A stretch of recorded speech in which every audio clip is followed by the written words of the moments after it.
The following is a Hoop Ball presentation.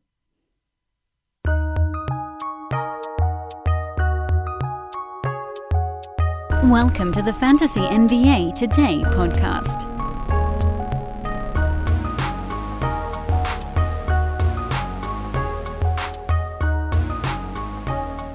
After a half an hour of talking about the Bristol-Myers scale pre-podcast, we hit the record button on one of my favorite shows to do whenever we can get the damn schedules to align.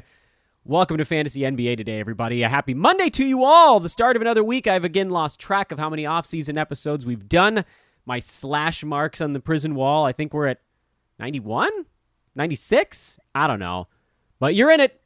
You're in it to win it, and we're about 2 months now away from the start of the NBA season. I am Dan Besbris, and I am joined today by one of my oldest friends in the fantasy industry who has just become a regular old-fashioned friend, the great Josh Millman. Welcome back to the show, man. I have missed you so much. Hoop ballers! Yes! We needed that. Oh, I haven't had that. It's been far too long, man. Oh, that really does give me a jolt of energy. Talking to you gives me a jolt of energy. I miss you, man. I miss you too, buddy. It's been far too long. This has just been a mess. What a year. I haven't really been around. It's just, you know how it goes. I do. Are you hanging in there okay right now? We can keep this part short because I know the pandemic year has been kind of crummy, and I don't think people really want to hear us complain about it. No, I'm not looking to depress anyone either. But yes, I am all good. I needed the time desperately. So if anyone was clamoring for my fantasy analysis, don't worry, guys. I'm back. Yeah. It's all good. You know, just needed the time to recalibrate, which I did. And here we are, man. We're back. Well, when you're calibrated, I can say this because I've seen a lot of fantasy writers in the roughly 20 years I've been reading fantasy. There is no one on par with the words of the great Josh Millman. No one. And I am planning on starting today's show by once again reminding everybody you're listening to Fantasy NBA Today. You can follow me on Twitter at Dan Besbris. You can follow... Wait, I always forget. Do you have an underscore in your Twitter handle or no? No, it's at Josh Millman. Yeah, it's so easy. It's so easy. So follow Josh. Please follow Josh. He's deserved it for many years now, and I'm going to do my best. We're going to need to do this more often, by the way, now that you are back, by the way. Oh, yeah, you just say the word, and I'm here. It's mostly my stupid schedule. That's why I've had like one guest in the last 5 months on the show. My schedule is such a cluster mess. But I want to read a passage. This is Psalm 44:15. From Josh that will be appearing in, actually, I think it might be available today, although I might be getting that wrong, the Hoop Ball Draft Guide, which is sort of, I think it's open now. It's on the site, so Hoop Ballers, we are almost, I don't want to steal anything from Panda or Brewski, but just we are basically there for the release of this coming season's draft guide. It's wild. And what you are about to listen to is worth the price of admission alone. But I'm going to give it away here on the podcast. Still, yeah, I mean, you gotta get the draft guide this year. And please, today I found out I messed up the promo on Friday. I thought that the get last year's price promotion ended last night at 11:59. It's actually today at 11:59 p.m. Pacific time. Last year's pricing, and if you leave it on, your price will never go up. So it's $4.99 a month for the Fantasy Pass, which does include the draft guide. It also has all the in-season coverage and everything else that goes with it.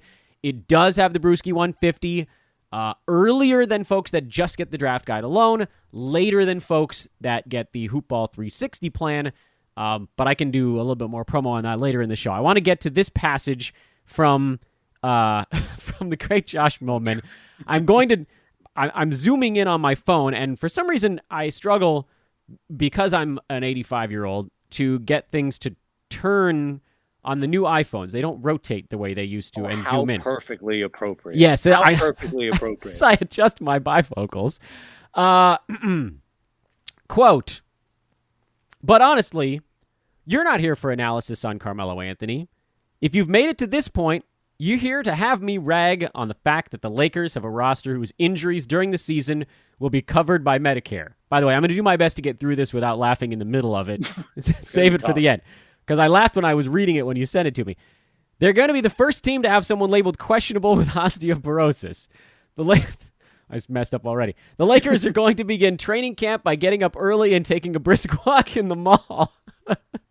The Lakers think that people need to slow down and are driving way too fast during rush hour on the 405. By the way, shout out to you for citing our local freeway out here. Someone's actually been to Los Angeles. I tried to keep it localized. You did. That's nice. I keep it relevant, man. Although I would point out, no one goes faster than 8 miles an hour during rush hour in Los Angeles. Lakers tickets are now going to come with newspaper coupons for Ralph's. You even went with the local iteration of Kroger. Listen, hoop ballers, this is why you need to get the draft. Because this is research the right amount of research that goes into this to understand the individual players, the markets they play in, is second to none. That's right. This is how we deliver. By the way, to those of you listening not in Los Angeles, that's Kroger everywhere else. Westbrook is going to complain that the darned rock and roll music is being played too loud during timeouts. Melo is going to want to know if his pregame meal comes with a bowl of soup for 50% off. The new Lakers warm-ups will be the cardigans that Marc Gasol crocheted for the team while he sits on the bench. The Lakers are going to... This is my favorite one in your list, by the way. The Lakers are going to be asleep at halftime with the TV on. LeBron will now only do the chalk toss when it's been placed in the right day of the week pill pack. Trevor Ariza is going to berate a locker room attendant after he misplaced his keys and will apologize with, "That's just how men talked back in my day." Losing streaks will now be referred to as the Lakers are falling and they can't get up. The floor at Staples Center will be put together with leftover polygrip. And if the Lakers are going to make a serious run at the title, then their chief concern this season will unquestionably be controlling their diabetes. Shout out to Wilford Brimley. Wilford Brimley. This is why I've said almost every time I have you on the show that no one writes like Josh Millman writes. And I know that I'm like fluffing you up here at the front end of our podcast. I appreciate it. You make me blush, and you can see my cheeks reddening up on camera here. So, you are I need the ego boost, which is why I come on. I'll do it every goddamn time. You are the funniest fantasy writer that I have ever come across, and I am just so happy to have you back in the mix. We're going to talk about basketball from a non-hilarious perspective here in a moment, but are you aware that you are this unique breed of fantasy expert and someone who can actually put funny into words? That's not easy to do. I wouldn't call me a unique breed. I just want to have fun, man. I'm doing this because, look, I understand that the point of buying a draft guide and a subscription and being part of Hoop Ball is to help you win at fantasy basketball. But for me, fantasy basketball is meant to be fun. And what the way I write, it's like to me, it's like catnip. If you're going to do some research, you might as well have some fun with it. You can get bogged down in the numbers and the minutia all the time, but at the very least, try to remember that fantasy sports is meant to be fun. You're supposed to rag on your competitors. You're supposed to make fun of your competition when you end up beating them. So I try to mix that in. Is it special? I don't know. I just, to me, I approach all the writing with a degree of how am I going to have fun with this? And fortunately, Panda always gives me the high mileage report because he knows that I'm going to just do crap like this and just put every old person pun that I possibly can into a write-up. Yeah, my thought when you sent me that was like, where the Fallen and I Can't Get Up, that's the Life Alert commercial, isn't it? Exactly. Yeah. Exactly. I have watched way too much daytime TV as it is. You should just, I was straining myself and what commercials have I seen recently when I've been watching The Price is Right? The Price is Right! I'm so glad that you said that because that was the next thing I was going to say. I was going to say, and I quote, The Price is Right is great television. I don't know what to do in the months of July and August when they're going reruns because I've seen them. I know. Whatever.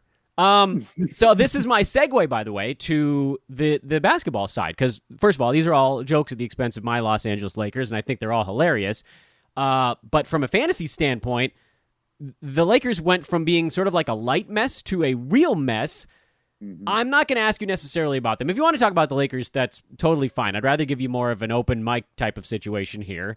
And it's what I did with Brew on the show about a week ago, which was basically to say, I want to talk about fantasy and I want to talk about reality Because in the reality side, it's going to play into season win total wagering, which we'll be talking about on this podcast here in the next month or so. And on the fantasy, of course, that's something we'll be talking about all season long. So you probably knew this type of question was coming. I didn't prep you, and that's just bad. That's okay. It's bad hosting on my part, but I know you know enough off the top of your head to nail it.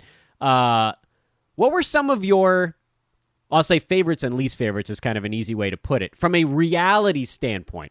I think that's easier than the fantasy side. What were some of the things you saw over free agency or the trades right before or right after that you thought were good for individual teams? From a reality standpoint, who got better? From a reality standpoint, yeah. Well, I know we'll get to fantasy. You know what the funny thing is that, like, yeah, you said you didn't prep me, but I knew that we were going to talk about this, and I was actually straining myself. I may end up on IR now thinking about this question of, like, as to who kind of came out on top in terms of just the reality side of basketball. And I was struggling a bit, just because the way that I'm thinking about this is that, I mean, who are still the top-ish teams in their respective conferences?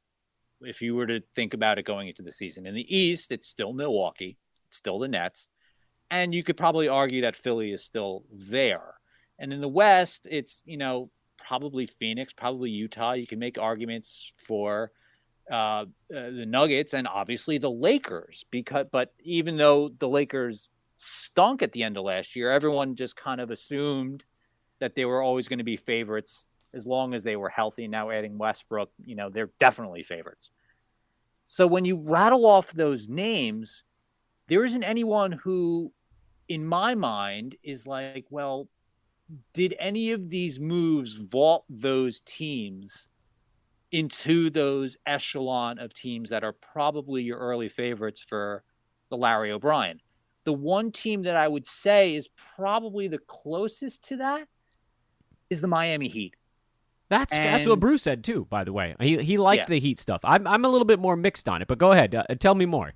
No, I think that I was thinking about this when I was writing, is just I like the Lowry sign and trade because I think he'll kind of fit the mold of that team with Jimmy and Bam. And I was questioning whether or not is Lowry losing his fastball, or was that Toronto team just an absolute mess and it kind of trickled down into his play? And my assumption is if he knew that he was going to be out, I'm going to say it's the latter. And him joining that Heat team, I think will, at the very least in the first year, will do wonders for him. And so I think now, do I think that team is going to be as good as Milwaukee and Brooklyn? The answer is no. But do I think that they're going to put up a dogfight against those guys? Absolutely. Yeah, because the Heat, absolutely. We saw them in the bubble. They were a magical bubble team, and then this year in the playoffs, in almost the same exact matchup, they got run. So does this now? You said it doesn't quite pull them into that uppermost echelon, but does it give them more of a fighting chance in a normal home court, teams actually, playing in a place where they want to be scenario? It gives them more of a fighting chance against those upper clubs? Yeah, absolutely. Okay. I think it gives them more of a fighting chance, and I think they did it without losing any of, Tyler Hero, who was always in this trade rumor and that trade rumor if they were going to go after a star. They were able to re-sign Duncan Robinson. Victor Oladipo came back just to try to rehab whatever value he has.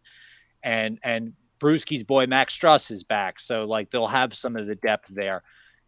All of these things, they're again a deceptively deep team with 3 stars now at the top that any one team would need to make a significant run deep into the postseason.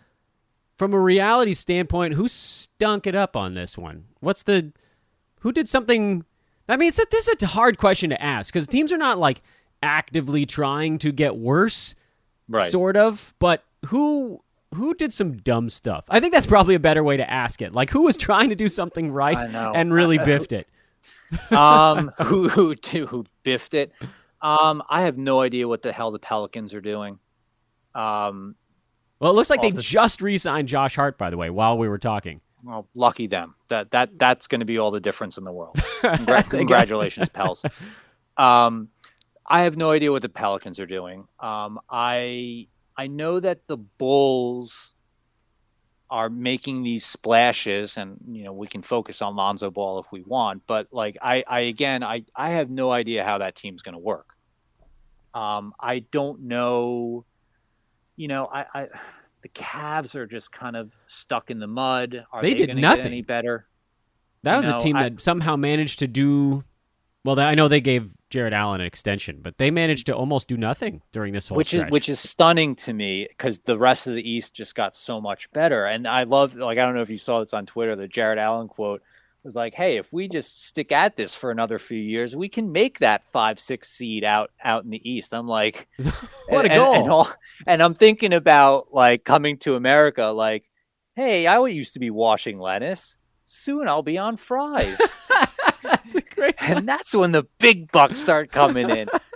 And I'm like, and I'm thinking to myself, oh my God, Jarrett Allen just went Louis Anderson in coming to America on the Cavaliers prospects for the next half decade. So good job. I didn't see that quote, but that is a perfect comparison. Yeah. What a strange goal to set. Hey, in the next 3 or 4 years, we could get We're wiped out. We're going to be in the lower half of the Eastern Conference playoffs. Like perfect. So what do you think about the two teams that kind of swung for the fences a little bit, which I guess is probably you'd say the Lakers and the Bulls?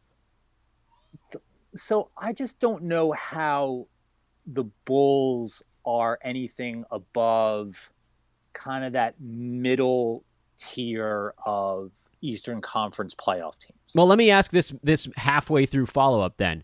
Yeah. Is that good enough to get Zach LaVine to stick around long-term? Because it does feel like a lot of what they've done is to make sure their guy stays their guy. And, they are better, right? Yes, they are better. I don't know. I don't know how just a collection of all-stars just kind of just works. And I say this, because I could say the same thing about like the Nets when they were starting, but we were talking about 3 of the most prodigious offensive talents to ever play the game. And you're not going to say that about the Bulls as much as we love, Lonzo, LaVine, DeRozan, and Vooch on their own. It's how do they make them work as a collective? And I just don't are they really better all of a sudden than Philly or Atlanta? Are they going to win a 7-game series against like the Knicks, who are now like going to just beat teams to death again?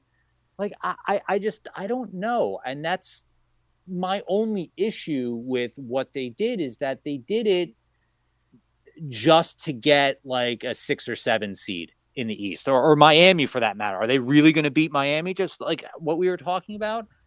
So I get the need that the Bulls are like, we can't just continue to be a upper echelon lottery team anymore. We got to do something here. And maybe if things go right, they can make a run in the playoffs. But outside of those 4 guys, I guess you like Caruso and maybe Patrick Williams can develop further. I just don't know what's happening on that bench otherwise. You know what the Bulls have done for me is this iteration of Chicago, and you make a lot of really good points about them. They're not a championship level team. They are better. No. They're probably a 5 seed in the best case scenario because what did we have there? Bucks, Nets, Sixers, either the Heat or the Hawks, the Celtics maybe also kind of in that same.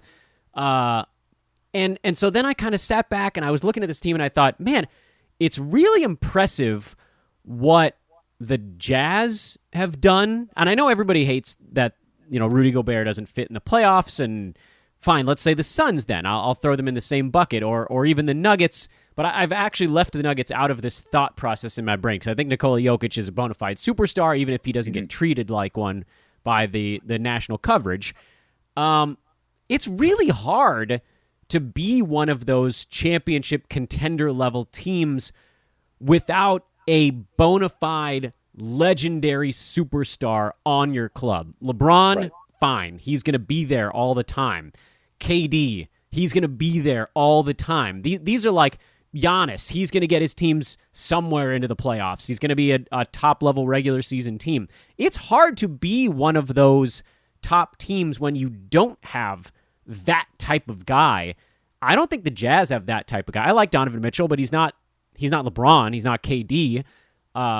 Phoenix, like maybe Chris Paul 9 years ago, but the fact that he's still doing it at this level, they've been this really nice collection of pieces. Could that be, this is how my brain is, it's not always a straight path in Dan's head.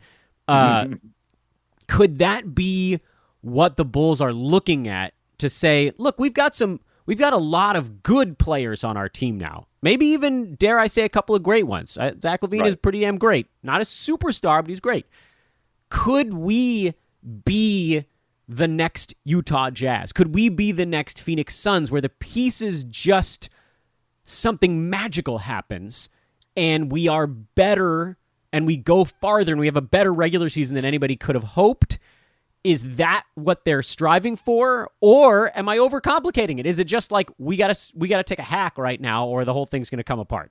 I think it's the latter, but I understand. Simpler, no, but I'm not trying to dismiss it. I understand your point, but also don't forget that the Phoenix team, what had been this kind of young and rebuilding team that had some familiarity together. They just needed a guy like Chris Paul who fits that legendary mold to give that kind of fit and push to a guy like Devin Booker, who might be at that level now, and to a DeAndre Ayton, who all of a sudden, who repeatedly said, like, Chris Paul did wonders for my career.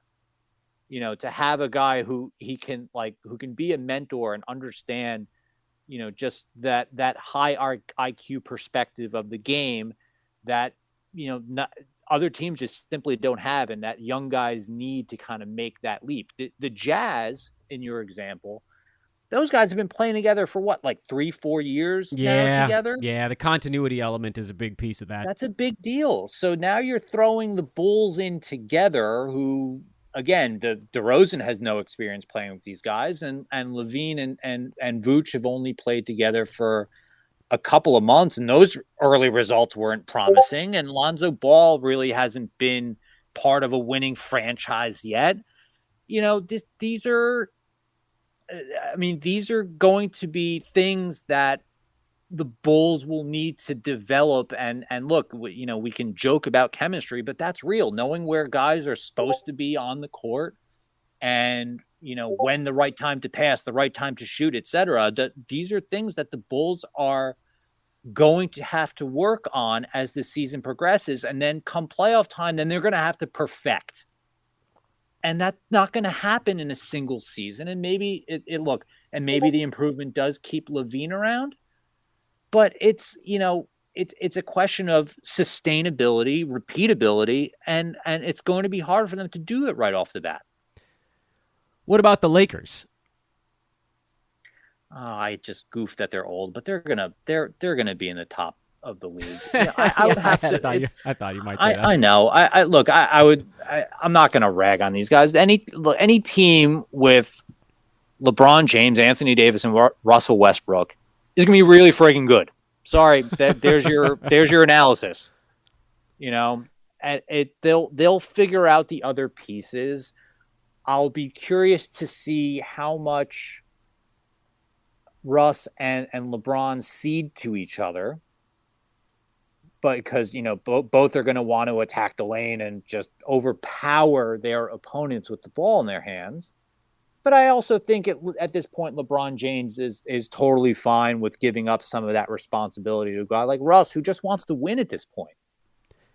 I actually really liked the non-Russ stuff. I don't fully understand the Russ thing. I know they sort of like had to go do something, and he is individually, he'll have a probably a more positive impact than any combination of Kyle Kuzma and other sort of middling NBA players. Like, I like Kentavious Caldwell-Pope. He's actually been a nice fit for the Lakers, and he probably was their third best player in the bubble when they won the championship. Yep, that's right. But he and Kyle Kuzma together, even if we can all agree that Westbrook is on the downslope part of his career, he's still way better than any of them or all of them kind of rolled together. So now it's about, like you said, figuring out how it all fits and giving LeBron a little more rest. I really liked what they did with stuff like Kendrick Nunn and Malik Monk, like the rare couple of younger guys that they threw into this the graybeard banana boat edition. And even Melo's kind of a decent fit on that team. I was surprised. Bench scoring, it's fine. Yeah. There's nothing wrong with having a guy who can come in and shoot off the bench and get you some points if Russ is off, which will probably be often, or if LeBron is like having an off night, or AD's having rest or something like that. You need a guy like that. Yeah. Melo's not going to be, if you're playing Melo 30 minutes a game, then you have other problems. But if you want to have him play 20, 25 minutes, say, hey, Melo, look, AD's not suiting up tonight. Russ is off. We need you to get going here. Like, let him shoot. That's fine. That works. Same thing with a guy like Kendrick Nunn or Monk. And this was to my earlier point of having those veterans around you. Those guys, maybe more so Malik Monk than Kendrick Nunn because he was on that Miami team. But having a guy like Monk, who we know is talented, but really hasn't, been on a winning team. Yeah, and went through a substance abuse thing. And maybe doesn't have maybe you don't thrust him into major roles, but learns from these guys and says, this is how you have to practice. This is how you have to play. That he shines a little bit more in limited minutes and say, okay, I get why he's here now. And not all of these guys need to play in the postseason. Not at all. A lot of these guys are to get the Lakers to the postseason with a really good record and not completely beat to hell like they were this season. Although, exactly. Man, this season, it was really upsetting, and at the same time, it was like weirdly comforting to see like the most fit humans on earth do actually have a point at which they break down. And it's not that it's comforting because I wanted to see anybody get hurt. It's that we were all living in our own personal hells this last year. And it's like, oh, like we're just like them. We're all a disaster together. It'll be nice when that's not the case. Although, without getting too sad on today's podcast, the fact that we're still in a lot of pandemic stuff makes me think that this season will probably have COVID protocols again. They're definitely going to be. Oh my God. Yeah. Get vaccinated, everyone. Please, I beg of you. Or at least get these teams over the threshold they can get these teams vaccinated as well. So they only have to miss. Well, how much did Chris Paul? I mean, this is like a legitimate fantasy thing that I try to tap dance around it a little bit, but like when these teams are vaxxed, Chris Paul was back within what? Like 6 days in the playoffs? Yeah, it was nothing. When Zach LaVine was out during the regular season, it was like 20. That's a big difference. You miss 12 games versus like 4? My fantasy team needs those 8 games. It's a big deal. And I think, hoop ballers, we're going to have to pay attention to what happens in football as kind of a barometer for what we see in basketball, because we're kind of already experiencing that now for those of us who are playing in fantasy football leagues. Is just, that's a very real thing where the league is cracking down and saying, hey, we're not doing this COVID protocol stuff again. If you get sick and you lose a chunk of team and you can't play, guess what? You forfeit. Yeah. That's a big deal. That's a really big deal. And Bogman tried to warn me about that last year. He was like, I've been watching this in baseball and football. You basketball guys, let me try to warn you what's about to happen. And he'll probably be able to do that again for us, and we need to be listening because it is going to create a different dynamic. I mean, it's impossible for us to have known this last year what to do in situations like that. Certainly, it gave even more reason for me to play roto leagues instead of head-to-head because those postponed games got made up. But if they're not postponed this year, I mean, we have to do digging to find out which teams are over the 85% vax threshold and stuff like that. It's a big deal. This is part of it. It's a big deal. It will decrease the risk of a spread or outbreak or anyone missing time, and that's you got to pay attention to those things. That's our new reality. Huge deal in head-to-head leagues because you could lose 2-3 players all on the same team for a week or two, and you're sunk. So we'll dive into the research on that a little bit, and we'll make sure that it's fantasy relevant. I don't want anybody posting that I'm getting all preachy on here, but we're trying to win, damn it. And if that's what it comes down to, then hell, maybe we'll do something good in the process. Fantasy wise, Josh, let's turn the tables around here. You kind of have to get.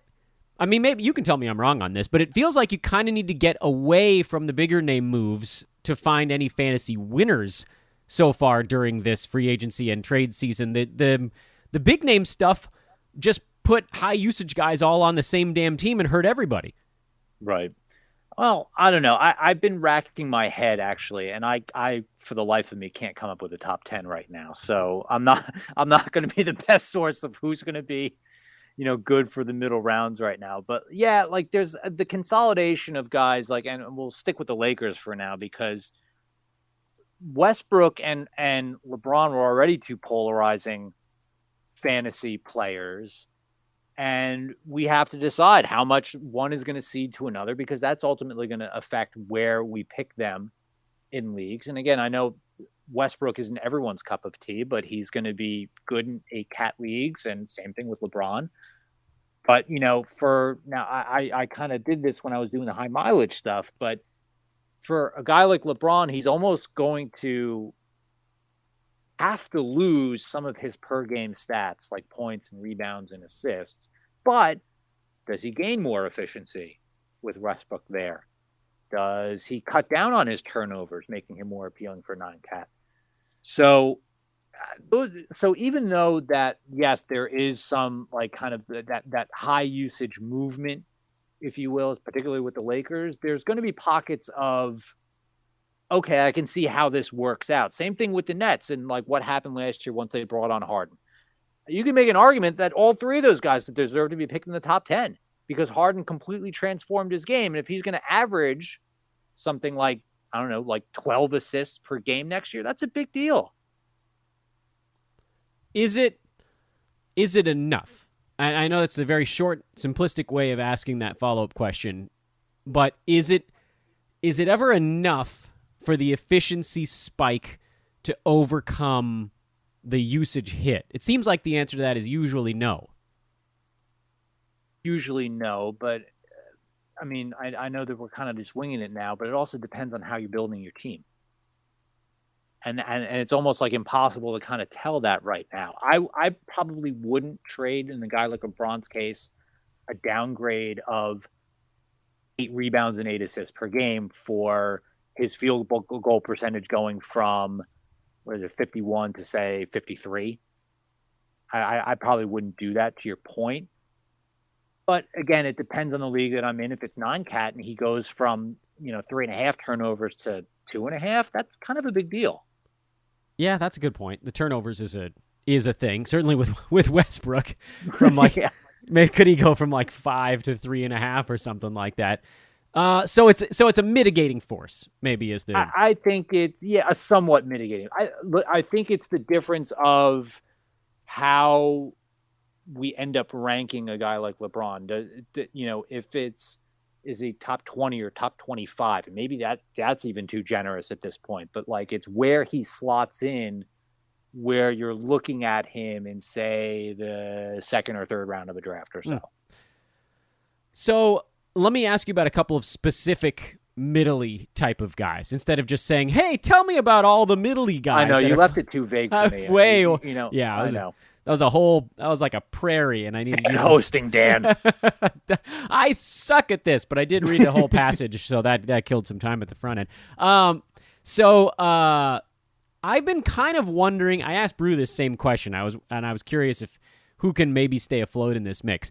It's generally sort of late-ish round centers that went into a center carousel that for a brief fleeting moment, everything was beautiful, and then it all came crashing down. And everybody that's listening knows exactly where I'm going with this, and you might also. It's the Mason Plumley left Detroit for Charlotte, where there were no centers, leaving Isaiah Stewart behind as the lone center in Detroit. It was like, oh my God, they did it. They made everything beautiful.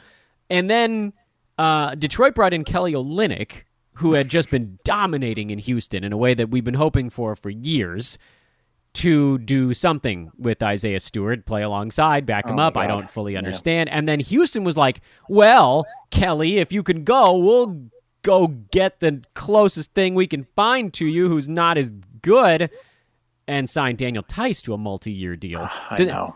Does anyone, 4 centers in that mix there, Isaiah Stewart being the one who didn't change teams, and then the other 3, Plumley, Olynyk, and Tice. Do any of those 4 guys post fantasy value this coming season? And I will tell you before you answer that I think 3 of them do.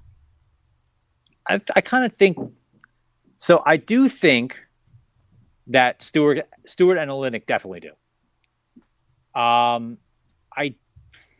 Tice. So I'll add another. Can I add another name to this list? Mm-hmm. Christian Wood. Aha.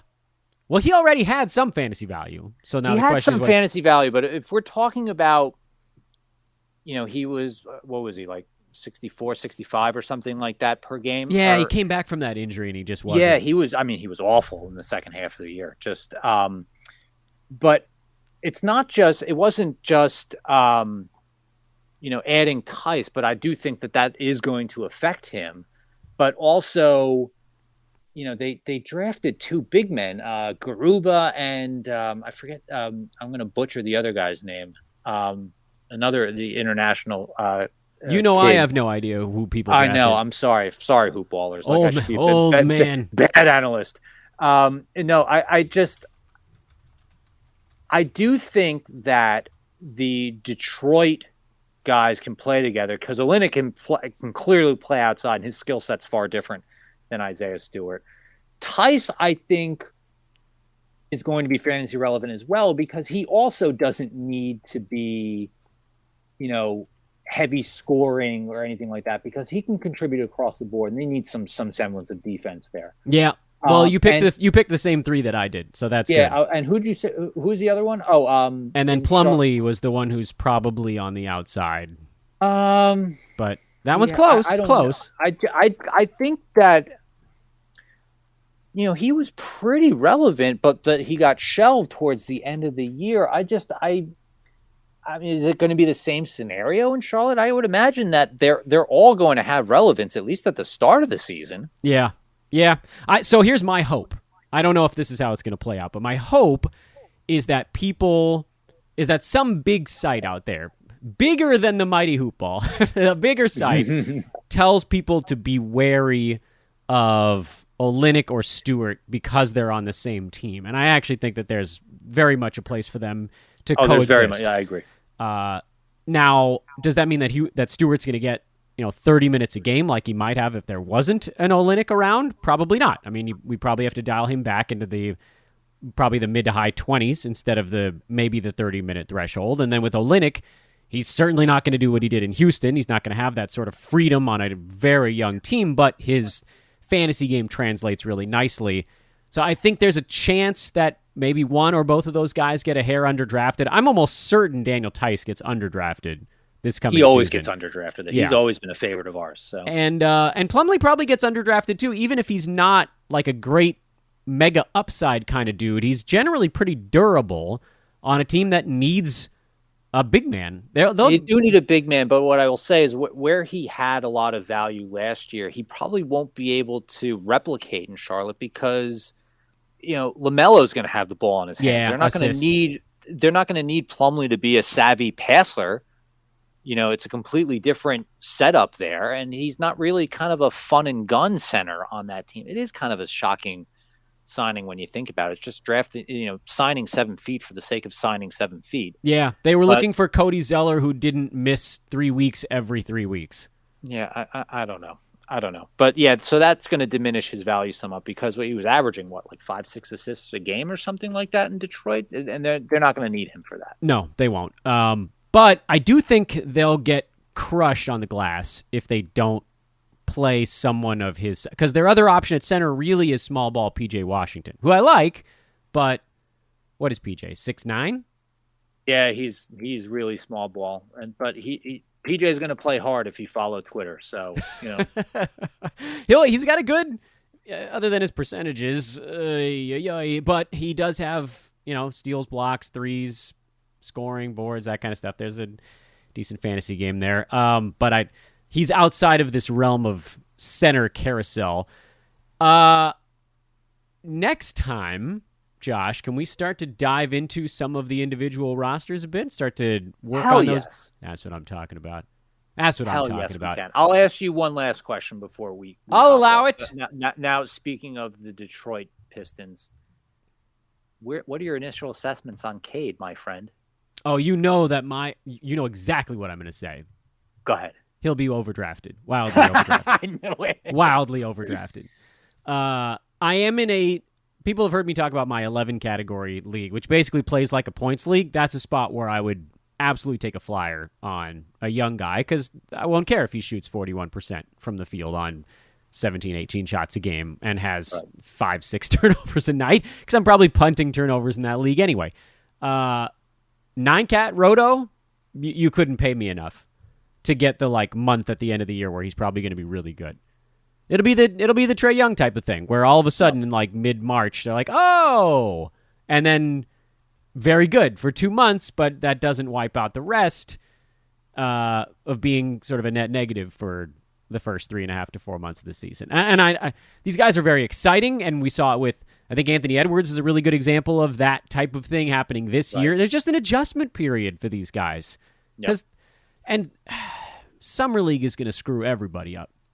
No, I know. The recency of it and everything. I'm tracking with you. I think the kid is going to be a future first-round pick for fantasy, but just you're going to end up paying. Someone's going to end up drafting him in, say, the 4th or 5th round just out of sheer hype, and just you will not get the returns from him at all. It's always the hype young guys. I can only think of 2 that met it. It was Anthony Davis and Karl Anthony Towns. Those are the 2 who aren't even close to the same player as what Kade Cunningham exactly. You need someone who's going to excel in both percentages and can do things that don't require them to be the primary ball handler when you're coming into the NBA. Those things are just such a high stress type of spot, and he's that guy. He's going to have to be that guy because the rest of that team isn't very good. No one should be handling the ball. So he's going to have to. The turnovers are going to be ungodly. The field goal percent is probably going to be brutal. There's going to be some popcorn stuff. There are going to be some really rough nights to watch, and then all of a sudden it's going to be some oh, damn. Fun ones too. Exactly. That'll make everyone be like, oh, look at that. That's why he's number one. But going to be overdrafted for sure. By the way, I will say there was a very close honorable mention this season, and LaMelo Ball was almost it. If he doesn't get injured, he probably is the third example. You're right. You're absolutely right. Of a hype guy exceeding the hype. But it's the fact that we can remember the 3 is sort of works on both sides of the same argument, which is, here's 3 great examples of guys that I know. My good friend drafted Karl Anthony Towns in the 4th round of his rookie year, and I think he was a late first or an early second. And then Anthony Davis, he was going where, 50 or 60 his rookie year, and he was top 25. So there's this, everybody has this memory of a massive 4th and 5th round win, but no one remembers the 35 of those guys that were top 200. You have to remember those guys too and understand you're playing a percentages game that tends to tip pretty hard towards big men being the guys that can somehow hit their mark. Because if field goal percent comes easier, that's always really tough for rookies. Blocks and rebounds make up for some of the areas where it's also sometimes kind of hard for rookies. You need those things to be able to cover up the other stuff, the stuff that point guards tend to struggle with. Trey Young, look at what Trey Young is now. The first 4 months in the NBA. Now, but he was terrible. He was I think he was outside the top 200. Yeah, because he had 6 turnovers a game and shot high volume 34% from the field. And then he figured it out as these guys, these transcendent talents tend to do, but it's not overnight. These things take time.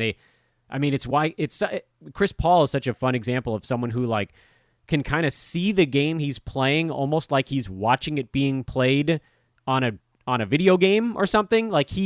He's in a bird's eye view of live action that he's playing in. And these other guys are not able to slow the game down like that, especially not their first couple months in the NBA. So it's funny. I'm the crotchety old man, and I'm okay with that. We both are. We both are. Yeah, that's why you're on this thing. So I need somebody to tell me about the newest Centrum Silver that I can get for my aching bones right now.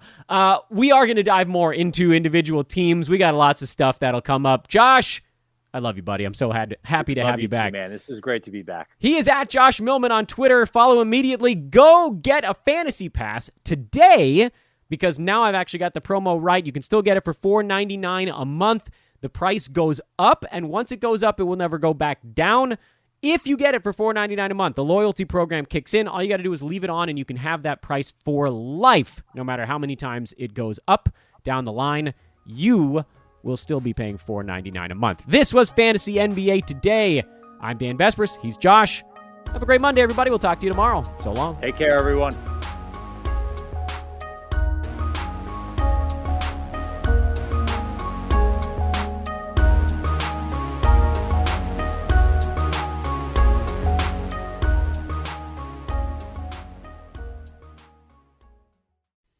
This has been a Hoop Ball presentation.